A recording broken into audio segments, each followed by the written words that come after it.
बिल्कुल बिल्कुल सही। जरा आप इसके पॉलिटिकल वैल्यू को समझने की कोशिश करते हैं आपके जरिए।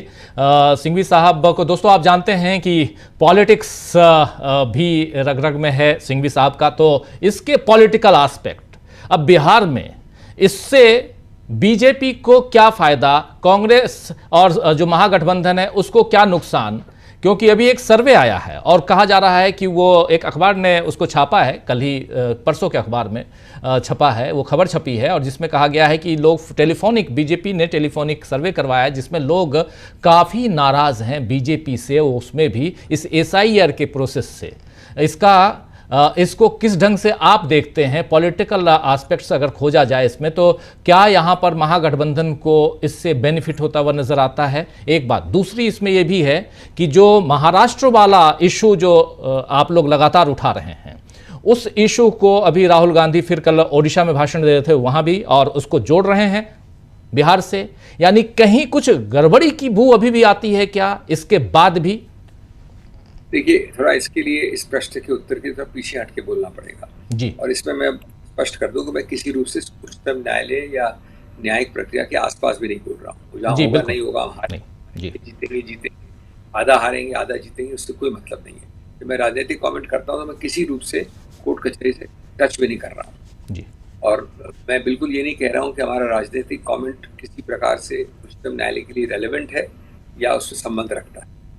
इस कैविएट के बाद मैं जो स्टेपिंग बैक की बात कर रहा हूँ, पीछे हट के बोलने की बात कर रहा हूँ, उसका मतलब ये है कि आपको ये देखना है, पहला बिंदु, कि क्या संदिग्धता के घेरे में जनरली, बिहार को छोड़ दीजिए, महाराष्ट्र को लेके सबसे ज्यादा, लेकिन उससे पहले भी लेके 4-5 प्रश्न चुनाव आयोग को संदिग्धता के घेरे में ले गए हैं कि नहीं। यानी चुनाव आयोग की विश्वसनीयता निश्चित रूप से वो नहीं है जो कि कुछ वर्ष पहले थी, और कुछ वर्ष पहले वो नहीं थी जो उसके कुछ दशक पहले थी। इसमें कोई दो राय नहीं है। नंबर 2, इसका सबसे हाल वाला आघात जो हुआ है वो है महाराष्ट्र में, जहाँ की मैं दोहराऊंगा नहीं, जो आपने देख लिया जी। ये बात नहीं कि उसमें गलतियां थी, लेकिन ये बात है कि उसका कोई विश्वसनीय जवाब नहीं आया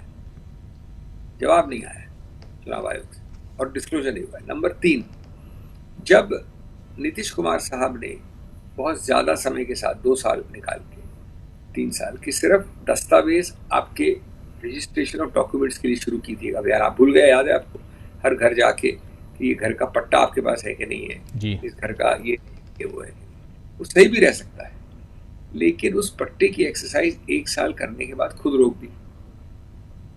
उस पट्टे की एक्सरसाइज में इतना आक्रोश था। अब अपने जो मुलाजिम हैं, आपके जो कर्मचारी, उनसे पूछिए जो बिहार से आते हैं, गांव में।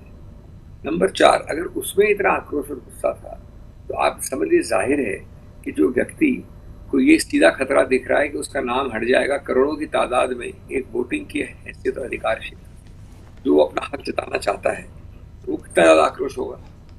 मैं किसी सर्वे से मतलब नहीं रखता हूँ, मैं आपकी टेलीफोनिक सर्वे की बात नहीं कर रहा हूँ। ये तो स्वाभाविक है।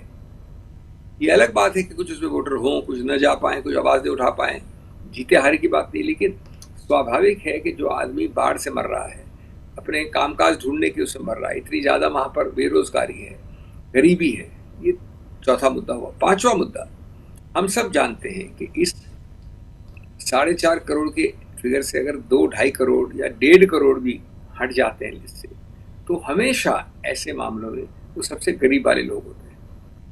गरीबी में भी ग्रेडेशन होते हैं जी।